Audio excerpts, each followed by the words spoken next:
क्या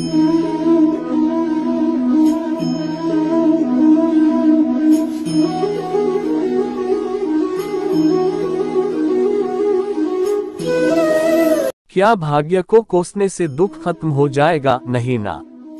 तो फिर क्यों भाग्य को कोसे? इससे तो बेहतर यह है कि आप उस तकलीफ को दूर करने के लिए मेहनत और उपाय करें। फिर देखिए कैसे दुख आपका दामन छोड़कर चला जाएगा। वैसे दुख हमेशा के लिए नहीं होता, ये तो भगवान का नियम है। जैसे दिन के बाद रात आती है और रात के बाद फिर से सवेरा होता है, उसी प्रकार सुख के साथ दुख भी आता है और दुख के साथ सुख भी। और हाँ, भगवान किसी को दुख नहीं देते। कोई भी बाप यह नहीं चाहेगा कि उसके बेटे को कोई तकलीफ हो। हम सब के पिता हमारे भगवान है और हम सब तो उनके बच्चे हैं। तो अब आप ही सोचिए, क्या भगवान हमें तकलीफ देंगे? उन्हें पीड़ा नहीं होगी।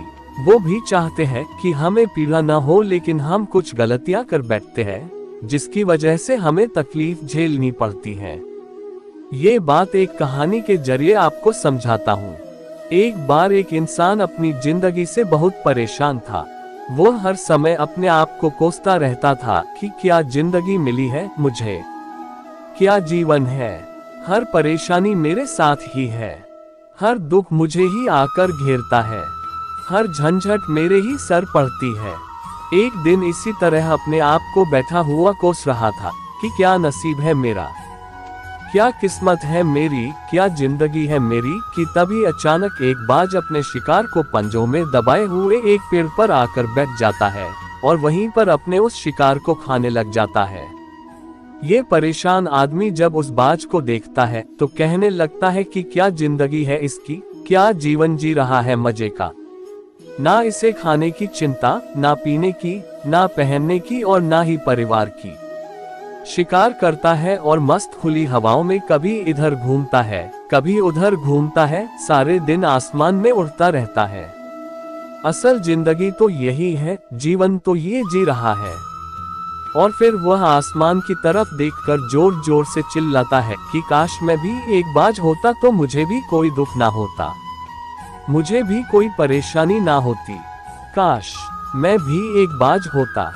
जब वह 2 से 3 बार जोर जोर से चिल्लाता है कि काश मैं भी एक बाज होता तो मुझे भी कोई दुख ना होता, मुझे भी कोई परेशानी ना होती, तो अचानक आसमान में बिजली कड़कने लग जाती है और आसमान से आवाज आती है कि हे इंसान, क्या ये हमने सच सुना कि तू हमारी दी हुई जिंदगी से परेशान है और तू एक बाज बनना चाहता है। तो इस आकाशवाणी को सुनकर यह इंसान हैरान रह जाता है और आसमान की तरफ देखकर कहता है कि हाँ, मैं सच में अपनी इस जिंदगी से बहुत परेशान हूँ, क्योंकि हर परेशानी मेरे साथ ही है, हर दुख मुझे ही है, हर तकलीफ मेरे ही साथ है। तो आसमान से फिर आवाज आती है कि हे इंसान, एक बार फिर सोच ले, हमने तुझे बड़ी प्यारी जिंदगी दी है, लेकिन अगर फिर भी तू चाहता है कि हम तुझे बाज बना दे तो हम तुझे बाज बना देंगे, लेकिन अगर एक बार हमने तुझे बाज बना दिया तो फिर हम तुझे बाज से इंसान दोबारा नहीं बनाएंगे। तो यह आदमी तुरंत जवाब देता है कि मैंने अच्छी तरह से सोच लिया है कि मुझे बाज ही बनना है और एक बार बाज बनने के बाद मैं दोबारा कभी नहीं कहूँगा कि मुझे इंसान बनना है। तभी ऊपर से आवाज आती है कि जैसे तुम्हारी इच्छा, और वह इंसान बाज बन जाता है।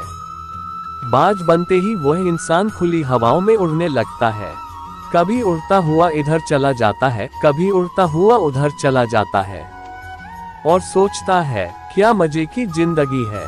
असल जिंदगी तो यही है, ना कोई चिंता, ना कोई परेशानी, ना कोई डर। वह सारा दिन ऊंचे आसमान में उड़ता रहता है, 2-3 मिनट पंख मारता है, उसके बाद पंख मारना बंद कर देता है और लंबे समय तक हवाओं में तैरता रहता है। इसी तरह हवाओं में तैरते हुए शाम का समय नजदीक आ जाता है तो वह सोचता है कि मेरे पास रहने का एक ठिकाना भी होना चाहिए, मेरा अपना एक घर होना चाहिए जहां मैं रात में आराम कर सकूं। तो ये सोचकर वह छोटी छोटी लकड़ियां इकट्ठा करने लग जाता है और एक ऊंचे पेड़ पर अपना घोंसला बनाने लग जाता है।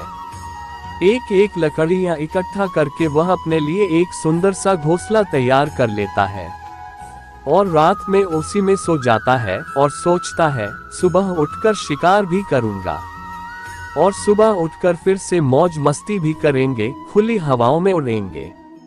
सुबह होते ही वह शिकार की तलाश में निकल पड़ता है, हवाओं में उड़ता रहता है।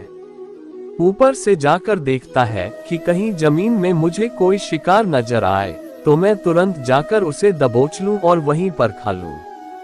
लेकिन उसे कोई शिकार नजर नहीं आता। काफी समय बीत जाता है, वह लगातार ऊंचाई से शिकार को ढूंढता रहता है, लेकिन उसे कोई शिकार नहीं मिलता। फिर पास एक जंगल होता है, वो उस जंगल में चला जाता है, ये सोचकर कि शायद वहां कोई अच्छा सा शिकार मेरे हाथ आ जाए। वो जंगल के ऊपर उड़कर शिकार को ढूंढता रहता है। जंगल के अंदर जाकर भी शिकार को ढूंढता है, लेकिन इसे वहां भी कोई शिकार नहीं मिलता। शाम का समय नजदीक आ जाता है तो मायूस होकर वापस अपने घोंसले की तरफ लौट रहा होता है कि रास्ते पर थककर एक पेड़ के ऊपर बैठ जाता है। जब वो उस पेड़ के ऊपर बैठा होता है तो उसकी नजर एक बीमार चिड़िया पर पड़ती है जो कि घायल अवस्था में होती है। वो तुरंत जाकर उसे दबोच लेता है, उसके पंख निकालकर अलग कर देता है और उसे खा जाता है। उस चिड़िया को खाने के बाद वह अपने घोंसले की तरफ उड़ जाता है और रास्ते में सोचता है कि चलो बीमार चिड़िया ही सही, लेकिन कुछ तो खाने को मिला। वह अपने घोंसले पर पहुंचकर आराम करने लगता है और सोचता है सुबह एक अच्छा सा शिकार पकड़ूंगा और अपनी भूख मिटा लूंगा। जैसे ही सुबह का प्रकाश होता है वो निकल पड़ता है अपने शिकार की तलाश में। हवा में उड़ता रहता है, लेकिन आज फिर कोई शिकार इसके हाथ नहीं आता। काफी समय बीत जाता है, वो ऊंचाइयों पर जाकर अपनी तेज नजरों से शिकार को ढूंढने की पूरी कोशिश करता है, लेकिन इसे कोई भी शिकार नजर नहीं आता। फिर वो पास के जंगल की तरफ चला जाता है, लेकिन इसे वहां भी कोई शिकार नहीं मिलता। इसी प्रकार पूरे दिन उड़ते उड़ते शाम का समय नजदीक आ जाता है तो वो निराश होकर वापस लौटने लगता है और रास्ते में एक पेड़ पर आकर बैठ जाता है। सोचता है शायद आज फिर कोई बीमार चिड़िया मेरा इंतजार कर रही हो, लेकिन हर बार किस्मत मेहरबान थोड़ी होती है। आज इसे कोई बीमार चिड़िया नहीं मिलती। ये थक हार कर वापस घोंसले की तरफ जाता है और जाकर भूखा ही सो जाता है। वो जब रात को अपने घोंसले में सोया होता है, गहरी नींद में होता है कि तभी एक भयानक तूफान आता है। उस तूफान की हवा इतनी तेज होती है कि इसके घोंसले को उड़ाकर एक जगह फेंक देती है और उससे कहीं दूर दूसरी जगह फेंक देती है। तो वो जहां पर गिरता है वहां नीचे एक नोकदार लकड़ी पड़ी होती है जो इसके पंजे में गड़ जाती है और इसे बुरी तरह घायल कर देती है। तूफान के रुकने के बाद बारिश शुरू हो जाती है। तेज बारिश से बचने के लिए वो किसी तरह से पेड़ों के नीचे छुपकर बैठा रहता है। बड़ी मुश्किल से उसकी रात कटती है। जब सुबह होती है तो बारिश रुक जाती है। बारिश के रुकते ही चारों तरफ खुशियां छा जाती हैं। चारों तरफ हरियाली छा जाती है। नदियां और झरने तेजी से बहने लगते हैं। सब कुछ फिर पहले के जैसा हो जाता है, लेकिन ये बाज अब पहले के जैसा नहीं रहा। इसका पांव बुरी तरह घायल हो चुका है। इसके पंजे में जो लकड़ी लगी थी उसकी वजह से इसका पंजा बुरी तरह से घायल हो गया है। और मैं आपको बता दूं कि बाज का जो पंजा होता है वह उसके शिकार को पकड़ने के लिए सबसे जरूरी होता है, क्योंकि बाज अपने पंजों से ही अपने शिकार को पकड़ता है, दबोचता है और फिर अपनी चोंच के माध्यम से नोच नोच कर खाता है। लेकिन अब इस बाज का पंजा बुरी तरह से घायल हो चुका था और वह पिछले 2 दिनों से भूखा भी था। वो शिकार की खोज में थोड़ा सा उड़ता है कि शायद फिर कहीं कोई बीमार चिड़िया इसे मिल जाए, लेकिन कहां बार बार कोई बीमार चिड़िया मिलने वाली थी। वह कुछ देर तक उड़ता है, लेकिन फिर भूख और दर्द के मारे थककर एक पेड़ पर आकर बैठ जाता है। लेकिन उसे पता नहीं था कि वहां एक और मुसीबत उसका इंतजार कर रही है। और वह मुसीबत ये थी कि 8-10 कौओं का एक झुंड मिलकर उसे परेशान करने लग जाते हैं। उसके ऊपर आकर उसके घाव में चोंच मारने लग जाते हैं। उन्हें भी पता चल जाता है कि वो बाज घायल है और भूख की वजह से कमजोर भी है। वो बाज उनसे बचने के लिए थोड़ा सा उड़ता है और फिर जाकर बैठ जाता है, उनसे पीछा छुड़ाने का प्रयास करता है। लेकिन वह सब इसके पीछे आ जाते हैं तो वो फिर उड़कर थोड़ी दूर चला जाता है। लेकिन वह इसका पीछा नहीं छोड़ते और बार बार इसके पास आकर इसे परेशान करते हैं। कौवे अक्सर बाज के साथ ऐसा करते हैं, लेकिन फिर बाज भी उनके साथ एक खेल खेलता है। जब कौओं का झुंड बाज को परेशान करता है और उनका पीछा नहीं छोड़ता, तो बाज हवा में सीधी उड़ान भरने लग जाता है। वह तेजी से सीधा ऊपर की ओर उड़ने लग जाता है। कौवे भी उसके पीछे उड़ते हैं, लेकिन कुछ देर तक उड़ने के बाद कौवे ऐसी ऊंचाई पर पहुंच जाते हैं जहां पर उन्हें ठीक से ऑक्सीजन मिलनी बंद हो जाती है। उनका दम घुटने लग जाता है, उनकी सांस रुकने लग जाती है, तो फिर वह वहां से ऊपर नहीं जा पाते।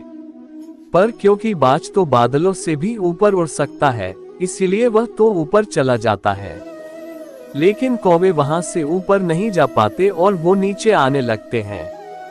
तो इस तरीके से बाज उनसे अपना पीछा छुड़ा लेता है।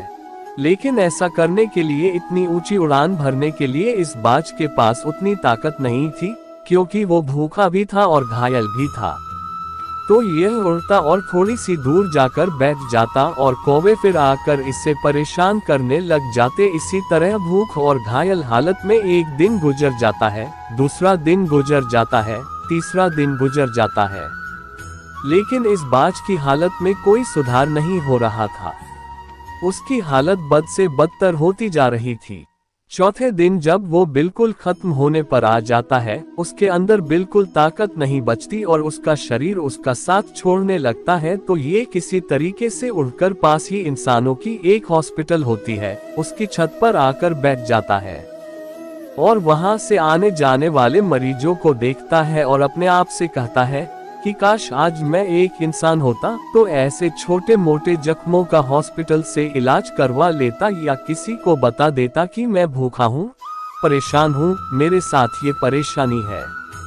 लेकिन आज मैं एक ऐसा बेजुबान परिंदा हूँ जो किसी से कुछ नहीं कह सकता, किसी को अपना दुख नहीं बता सकता, किसी से कोई मदद नहीं मांग सकता।